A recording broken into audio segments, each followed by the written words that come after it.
So welcome back to Dapp University. So today we're going to talk about everything that's going on in the crypto space, particularly around Ethereum today and why you need to watch it this week. There's a major event that's going to happen. I think it's tomorrow. We're going to actually look at the dates here and see what you need to check out for, watch out for, and why. Talk about that. Talk a lot about other things that have happened since our live stream yesterday. We do these live streams Monday through Friday here about 9:30 a.m. Central Time. kind of loose there. But yeah, definitely subscribe to this channel if you haven't already. Smash the like button down below. Turn on notifications to get informed about those whenever they happen. So before we get into that, if you're new around here, I'm Gregory. On this channel, I turn you into a blockchain master.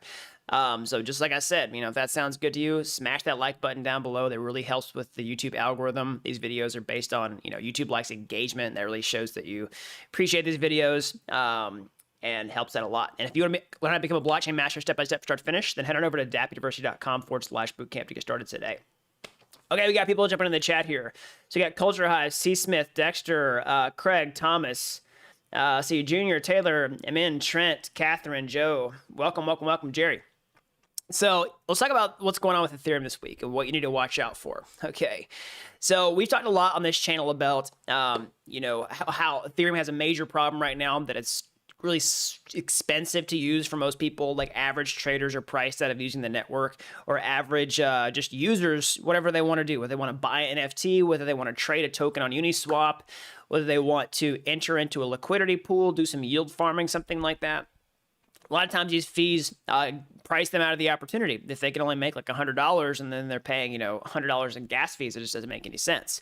So what's the long-term solution to this? Everybody thinks like, oh, Ethereum 2.0 is going to fix that. Or maybe they've heard about this EIP 1559 thing. Maybe that's going to fix that.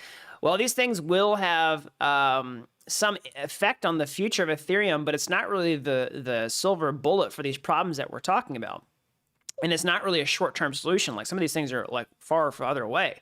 So what is the short-term solution to this? And also the long-term solution, but something that we can basically alleviate this pain point a lot, or ameliorate this problem, is layer 2 scaling solutions. Okay, so if you've been around watching these streams, you've heard me talk about this. If you're brand new, let me explain what this is. This is building a second layer on top of Ethereum that derives its security from the base Ethereum chain that speeds Ethereum up. Basically, it lets you do a lot of transactions on a separate layer, and then the result of those transactions gets settled back on the Ethereum chain. So this really helps out the Ethereum network a lot. It's going to help with the gas fees everybody talks about, because the gas fees are based on supply and demand. The network's under a heavy load, so the gas fees are crazy. And a layer 2 will allow it to be faster and cheaper to use. So we have a major layer 2 opening its doors tomorrow, I believe. Let me just check on the dates here and make sure I'm saying that correctly. No, not tomorrow. I'm sorry. Friday, May 28th. So let's take a look here. So I've talked about lots of different layer 2 scaling solutions on this channel. Talk about optimistic rollups. Let's talk about types of them. Optimistic rollups, zero knowledge proofs, or zero knowledge rollups. There's lots more. Okay, in terms of things you can do with layer 2 scaling, we got. Yeah, I don't want to get into the weeds. I want to stick on rollups because we talked about optimism launching. That's what Uniswap's planning on launching on. But we do see another rollups technology, Arbitrum, which is scheduled to release on May 28th. So again, that's Friday. I'm just fact check myself here. Yeah, it's Friday. Today's Wednesday. I lose track of my days here. But anyways, let's take a look at what it is and why this is important. So first of all, well, we'll talk about why layer 2s are important in a second, but let's just look at the details of the Arbitrum launch. So first of all, we have to take this with a little bit of a grain of salt. We've seen lots of announcements that didn't quite pan out the way they were announced. We saw this with the Optimism launch back in March, I believe. It got pushed back. So while I am excited about this, I think it's still important to watch this week, just like the title and the thumbnail of this video say, watch this week. We could have a disappointment, right? Like we did. But I don't think that means it's a long-term deal breaker for this particular solution. But so what is Arbitrum? But you just have to know that going into it, because sometimes we announce things and then it just doesn't happen. That's sort of the nature of technical work. It's sometimes more challenging to estimate than you think. So anyways, it's a layer 2, just like Optimism, which I talked about previously on this channel. It's gonna be a little bit different. So the Optimism launch has basically decided to whitelist their opening, where only a certain number of people can participate initially, but then they'll open it up to the general public later. So, but this is different. Basically, they're gonna launch it to all developers at the beginning. So Arbitrum is a community project, open to everyone. We welcome all projects and users. We won't be picking winners, giving specific projects priority access. We want to make sure Arbitrum has an active and vibrant ecosystem for users as soon as it's available to them. So when? It's supposed to be on May 28th. So they said that, like, this post was 16 days, all right? So seems like they're more confident on this, even about 2 weeks ago, so we'll see. So why is this important? Well, it's definitely going to be huge for Ethereum. And so, as always, not financial advice. I don't think I said that at the beginning of the video, but I'll just say it now. I'm not necessarily guaranteeing this is going to have a price impact on the Ethereum cryptocurrency in the short term, right? But I do think that these layer 2 scaling solutions will have an impact on the Ethereum price or Ether price long term, for lots of reasons. One, especially in bull markets like this, assuming that we are still in a bull market, you will have a lot of hype around new technology and a lot of hype around big changes. And a lot of times you'll see prices respond to that, or people buy in response to that. You'll see traders anticipating that hype, and so they'll buy to try to get ahead of that type of thing. So that's one possibility. I mean, the other is actual fundamentals here, because cryptocurrency prices can be affected.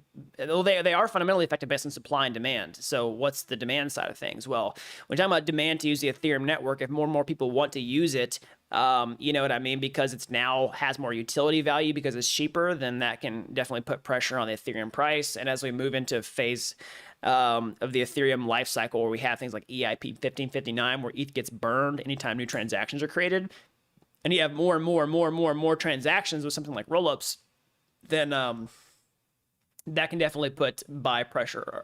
That can definitely put pressure on the ETH price as well. So you need to watch that this week. Like I said, I'm not saying the price is going to explode this week. Ethereum's going to the moon this week. That's not what I'm saying here. But you need to watch out for this, whether it happens or not. And if it does happen, to continue to watch what happens. So it's not like, we flip the switch, Arbitrum's open, and then tomorrow all the Dapp ecosystem is now converted over to this. We're still going to take time to see like who's going to be the long-term winner in these layer 2 scaling solutions, because I think we'll see the community consolidate around a handful of these and not just like everything, right? I don't think we'll have this even pie because of network effects. I mean, it's important to have liquidity. You don't want to fragment liquidity across every single scaling solution. Like part of what makes Ethereum value is this network effect. And if you fragment that liquidity across too many places, then it becomes less valuable. And so I think that we'll see I think the market will kind of decide which projects are the winners long term. So we'll see. And then that's going to put pressure on the actual applications themselves to try to figure out like, hey, what do we want to support, and try to coordinate together, because it's in their best interest to do so, even if they're competitors. It's called cooperation. So this is big. We've been talking about this for months on this channel, and we're starting to see this stuff come out in full force. And so also beyond just the Arbitrum launch, like I said, the Optimism launch is supposed to be huge as well. Again, I don't have any more updates on exactly when that's going to be, but Uniswap version 3 is supposed to roll out on Optimism. And as soon as that happens, definitely pay attention, because I would expect Uniswap volumes to absolutely explode. So let's take a look at the cryptocurrency prices. We can kind of take a look at what's going on this week. So, the Bitcoin price looks like it's trying to eye $40,000 here. Let's see, did we actually cross it ever? Yeah, we did cross it. Awesome. So we've crossed 40K. Let's see if we can hold 40K. I think if we can hold 40K and then go up to like 45K, that could be confirmation that, people are hungry for the bull market to continue. Again, not financial advice. It's hard to say for sure, but I'm not a big TA guy. I'm not going to say, hey, this is like the critical make or break level for, Bitcoin. Like, I know what's going to happen if Bitcoin does this. I know what's happening if Bitcoin does that. That's not what I'm saying, but I'm saying from just high level here, 40K looks like an important psychological number. I would say if we held like 45K, that would be bullish in my mind for Bitcoin. you know, at least in the sense that it would be unlikely for it to just continue on some crazy like multi-year bear market, which I've said multiple times on this channel. If we do enter into some sort of bear market right now, I don't expect it to be like what happened last time, because of the amount of insanity that we hit recently. And compared to the amount of technological innovation we have now, like it was kind of insane, but it wasn't as insane in relative terms to what happened in 2017. And we have way more adoption and fundamentals than we did in 2017. So, you know, that thesis could always be wrong, but that's my current outlook. Because there's reasons for people to hold the cryptocurrencies now. I mean, you could have a bear market playbook that's way better than it was in 2017 because of DeFi and everything that we can do with it. And also just cryptos and what you can do with them compared to what we did back then. So let's look at the ETH price as well. So ETH looks like it's doing pretty well.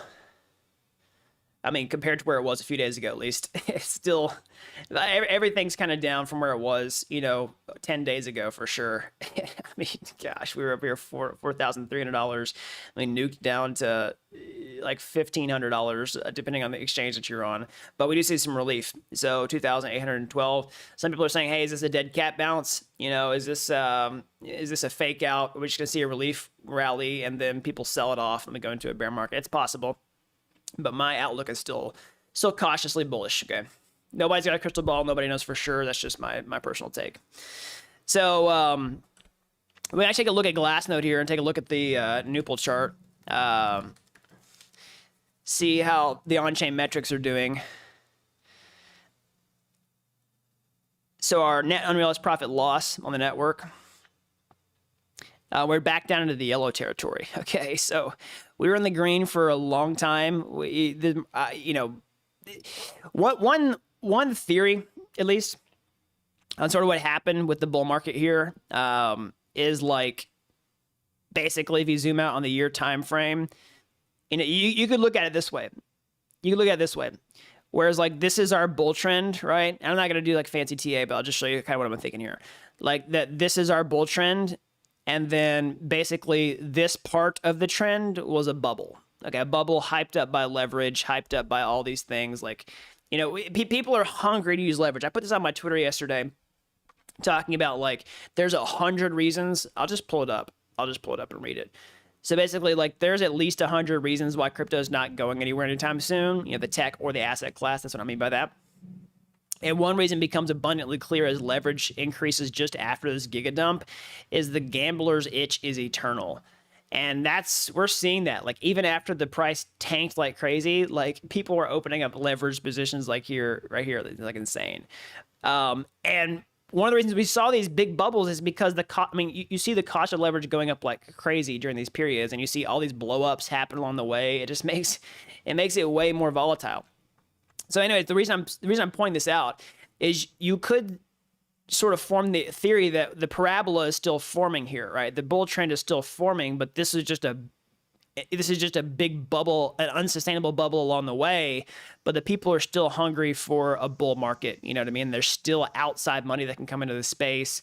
There's still people in the space with dry powder, or they can still use leverage to buy more cryptocurrencies, to put buy pressure. And make this market continue. That's one way of looking at it. I'm inclined to think that that's plausible. So we can look at the on-chain metrics. I think the on-chain metrics would support that. That's the whole reason I started talking about this in the first place. Was you know, you see this period of going into the green here, and then back down to the yellow, and we rose from yellow to like euphoria really fast and hovered around that line and came back down, right? So it's possible that we go back up into the green, and you know, maybe we do that again. Maybe that becomes our larger sort of cyclical thing until we hit a top, which if that's the case, I think it's going to make it a lot harder to actually tell where the true top is. I think this market's going to be really, really hard to read. And I think if we do hit a top, it's possible that like nobody sees it coming. And maybe that was it, you know, so. So another thing we saw for Ethereum this week, that's actually yesterday, was GameStop. I don't know if anybody saw this. Let me pull it up on my screen here. So, sorry, I just gotta got an ad. Let me close the ad. So gaming retailer GameStop is building an NFT platform on Ethereum. Okay. So GameStop has quietly unveiled a new web portal for non-fungible tokens. So they're building a team, and they expect the scope of the project. They don't know what it is, kind of unclear at this point. But basically, it sends a link to an Ethereum address indicating that they're going to use the technology to do it. Okay, so they have the smart contract code. Game declares game on and on. It links to the GameStop's NFT page. Let's take a look actually here. So we actually have the contract on Etherscan. This is awesome. This game on and nft.gamestop.com. Awesome. So this is a little mysterious. We'll see what happens here, but this seems to be like a further confirmation of the NFT space, confirmation for demand of the Ethereum network when you see outside players like this jumping in here. So we also see, yeah, I mean, this is another reason why I'm so bullish on ETH. You know what I mean? It has by far has the most adoption. Other like tech that's bridging into ETH, like THORchain, for example, of course, is bridging into other places as well. But I've talked about THORchain on the channel and how I think it's a really important project. And we're starting to see more of these types of people or more of these projects, build up in, sorry, let's see here, build up into the mainstream. Let me just make sure my, hold on, everybody. I think I had a problem with the stream here. Let me just make sure I got the right thumbnail in here. Yeah, okay, cool. But we're seeing more of these projects kind of break up into the mainstream. So, at least mainstream media. So we saw an interview this yesterday on Yahoo Finance on THORchain. So technically, Brad Bareford discusses how his company is disrupting crypto centralization. So you can check out that for sure if you want to, but a quick recap of what THORchain is if you haven't seen it before. So basically, it's like the decentralized sort of cross-chain Uniswap. So how does Uniswap work? Well, basically, it's a decentralized exchange where you can trade Ethereum-based tokens. And, it doesn't work like a normal exchange where you have like an order book and a candlestick chart, right? Like you have liquidity pools in the back end where you basically park cryptocurrency and anybody can contribute to those. So like anybody can become a market maker essentially for this cryptocurrency exchange. And whenever you go to the Uniswap exchange and you swap tokens, you don't see like order books and candlestick charts. You literally just see like an input, output, and you click swap.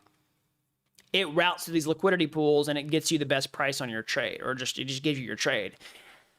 So the bottleneck to Uniswap is you have to use Ethereum-based assets and you have to use ETH. So basically, like you're confined to the Ethereum network, which in my opinion, is not bad because there's so many in-demand assets on ETH. You can create ERC20 versions of other assets and put them on ETH, but THORchain, what it does is a very similar type of thing, but instead of using smart contracts, it actually uses nodes and uses THORchain nodes to do the same type of thing. So if you want to swap like ETH for Bitcoin on their respective networks, like not over on the Ethereum network, you could do that. So basically, like you could run a THORchain node and then run a Bitcoin node, and then like natively on the Bitcoin network provide liquidity to the THORchain network, and you could swap in between Ethereum and Bitcoin chains that way, which I think is huge. So I think we're seeing the rise of this in popularity because people prefer decentralized exchanges in many cases, at least people who want to custody their own funds. I'd say this is mostly people who have gotten used to crypto and prefer the crypto way of doing things, which I think that demographic is growing and growing and growing. And so we're seeing more people prefer decentralized exchanges because we've seen a lot of stuff go down with centralized exchanges as of late that drive that demand. People not being able to access their funds, downtime, KYC registration, your identity getting doxxed, all that type of stuff. Yeah, so I think we're seeing people demand DEXs, and I think THORchain is a huge project in that space for sure. So we also see, speaking of layer 2 scaling solutions, people talked a lot on this channel about Polygon and Matic, kind of ask me my opinion on this. We've looked at the Matic token. We can actually check on what's going on here with Matic. So Matic was a side chain to Ethereum that sort of morphed into a bigger project, rebranded as Polygon. And they've positioned themselves to kind of, become a suite of tools for layer 2 scaling solutions on Ethereum. Of course, they started off with their project Matic, but they've expanding into other tech that scales Ethereum as well. Matic Polygon has done well, recovered pretty fast. I mean, we're almost back to its all-time high that was at before this dip. All right, so that's huge when a lot of other assets haven't done the same. But yesterday we saw news that Mark Cuban is on the Matic train. So of course, Mark Cuban's been super vocal about Ethereum, been super vocal about DeFi, crypto, all that type of stuff. But we saw this news come out yesterday. Pull it up here. So Mark Cuban invests in Ethereum layer 2 Polygon. So billionaire investor Mark Cuban has made an investment in Polygon layer 2 scaling solution, confirmed the investment, emailed the CoinDesk, did not disclose size. The price of Matic token is up more than, it's been up like crazy. He's saying he's a Polygon user using it more and more, so I guess that makes sense. He's integrating it into his NFT platform, lazy.com. So that's something that's important to know is he did launch an NFT platform earlier this year, lazy.com. They're using Polygon. So I'm thinking, getting inside his head. He's using this stuff. He's seeing it go up, seeing the fundamental value of it in the first place. And, he invested. It's awesome. So this is actually pretty crazy because, I mean, I see mixed opinions on this. Like people saying, hey, like crypto, we don't need the billionaires to come in and, root for our team. Like we were doing just fine before they got here type of thing. But it does capture the attention of people outside the space. I mean, somebody just sent me a message the other day who is not involved in crypto that I know. They're like texting me. They're like, hey, did you see this like Mark Cuban thing about, his position on this? And I was like, yeah, so it really helps kind of give people that aha moment about crypto because of that social proof that I was talking about a lot on this channel, which is people largely do what other people around them do. And when they see people that they trust do certain things, they at least take a second look. They don't necessarily always just follow suit and do the exact same thing. But when you see people like this saying like, hey, don't ignore this, look at what I'm doing, it has a pretty powerful impact on, what they do and the future of crypto. So I think it's a big deal. I think it's good. And people don't like how billionaires with massive audiences can get on Twitter and impact the price of cryptocurrency profoundly, in one direction or the other. And when it doesn't look like that's done very responsibly. So I know that's some people don't like very much. So speaking of Mark Cuban, we have more comments from the Shark Tank cast.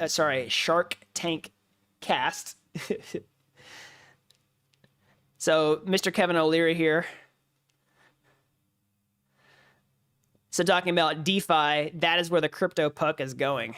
All right. So we've been talking about this for a long time on this channel, but I think this is also big. When outside people see what we've been talking about for a long time and looking at our thesis and saying, yeah, that's it. You know what I mean? So I think this is big because for the reason I just talked about a second ago, when you see other people, like sometimes, think about it this way. I don't know if you had this experience before where you talk about the future of crypto to, quote unquote normies, people who are not in crypto. Maybe it's your family, maybe it's your friends. And then you'll say like, hey, look at this thing. It does this, it does that. Like we can build a new financial system. We can do all that. And sometimes people just look at you like you're absolutely crazy.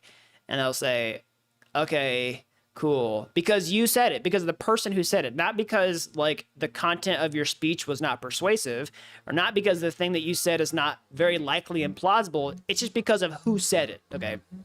But then when you see somebody like this come out and say, oh, DeFi, that's where the crypto puck is going. And then they've been watching Shark Tank and they're like, oh, well, Kevin O'Leary on Shark Tank said that DeFi is going to be big.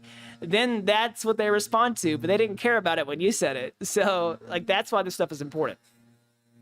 That's why this stuff is important. So they use that and they also use the price. They'll say, oh, I guess I should pay attention to crypto because Bitcoin went up like 5x in, a few months. Those are the two things that tend to like get tend to wake people up when the prices increase like this, or when, you know, major celebrities that they at least perceive to have authority on the matter say things that validate its usefulness or its potential. So another big thing that I saw yesterday was the Gitcoin airdrop.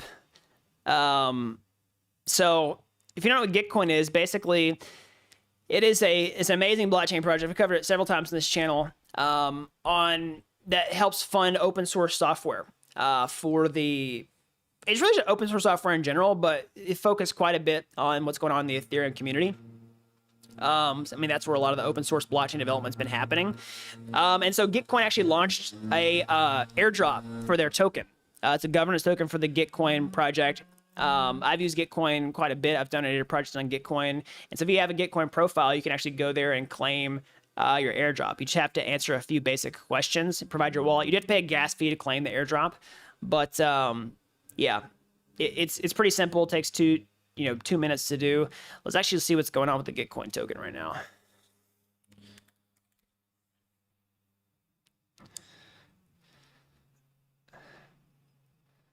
So let's see here. So it's about $6.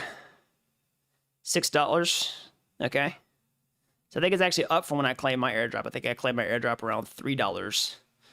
So that's got a fully diluted valuation of 675 million. So yeah, I could see the fully diluted valuation going like over $1 billion.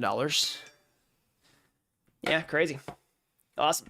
So go claim your Gitcoin airdrop if you used it before. Like I said, you gotta pay a gas fee to claim it, but I think at this point, the amount of tokens you get, you would be in profit at this price level. I don't know if it's based on your Gitcoin usage. I haven't looked into it that extensively. So you might want to do a little bit of math, just make sure you're not going to net lose money. But over the long term, maybe you'll make it back in appreciation. But I don't think you'll net lose. You just do your own diligence before you before you do the claim. So you got any questions here in the chat? Got any concerns about potential collapse of stablecoins? There's always, there's always a chance, that stablecoins can collapse. There's ways to hedge your risk on this. This is where, people debate on, like, should you use a centralized exchange? Should you store money on it? All that type of stuff. One thing to think about is, depending on your exchange, sometimes it might make sense to just hold dry. If you're going to hold stuff in stablecoins, sometimes it might make sense to just hold. This is not financial advice, of course, but might make sense to hold some just USD or US dollar or whatever your currency is, whatever your fiat currency of choice is, on an exchange, because some of these exchanges will have. I think this is true. Okay, so don't quote me on this if I'm wrong.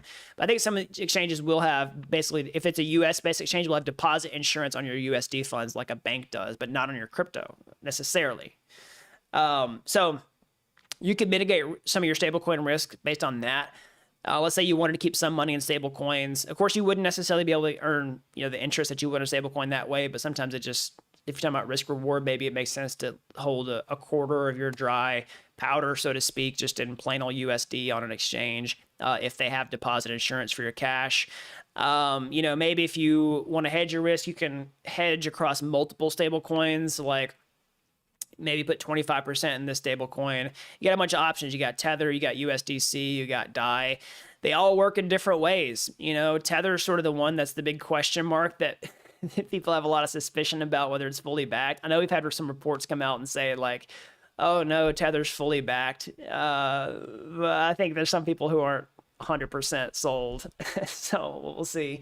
There's other concerns about, decentralized stablecoins like DAI, because they're backed by the cryptocurrencies, and there's actually, it's automated, it's backed by code. And so there's a question mark of, like, hey, is this going to stand stress tests? But we've seen them stress tested during some of these big crashes, and a lot of them held their peg relatively well. Now, we did see some, kind of float off their peg a little bit, but not like an insane amount compared to how volatile other cryptocurrency prices were. So that would have been a good way to hedge your downside risk. The other is like USDC, which has been proved to be pretty solid. Of course, it's a fiat-backed stable currency. So they all work different ways. You can always hedge your risk across multiple different stable coins if you're worried about any individual stable coin, going down. And that's the other thing, like, spreading out across multiple projects is a really common thing to do in crypto. So like if you could use multiple exchanges, you could KYC in multiple exchanges. If you're, you could hedge across multiple stable coins, you could hedge across multiple cryptocurrencies to try to reduce volatility risk. You could also, if you're in yield farms, you could hedge across multiple yield farms. So you could buy USDC, stick it in this yield farm, buy USDT, stick it in that yield farm, all that type of stuff. So there's ways to cut down on your risk.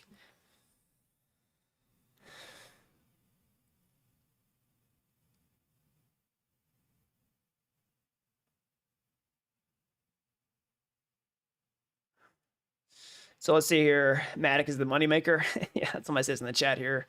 It looks like it's done well for sure. Eats to sign up with GameStop for NFTs. Yeah, I did see that. Do I prefer Web3.js or Ethers.js? They're both great. I've used Ethers.js. Sorry, I've used Web3.js more. And as some people have sharp opinions on one or the other, I don't really have sharp opinions.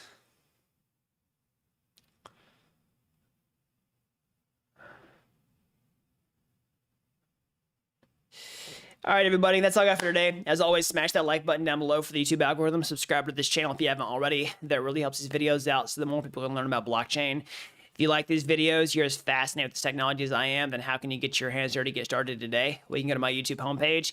You can find any of my free courses there. They're like Udemy courses, but they're totally free. And if you like those and you want to take the next step, or hey, maybe you want to take a master shortcut entirely, I can show you become a blockchain master step-by-step, start to finish, over at dappuniversity.com/bootcamp. Okay, you don't have to be an expert to get started today. I've helped people with zero coding experience become real-world blockchain developers in a matter of months. So that's all I've got. Until next time, thanks for watching Dapp University.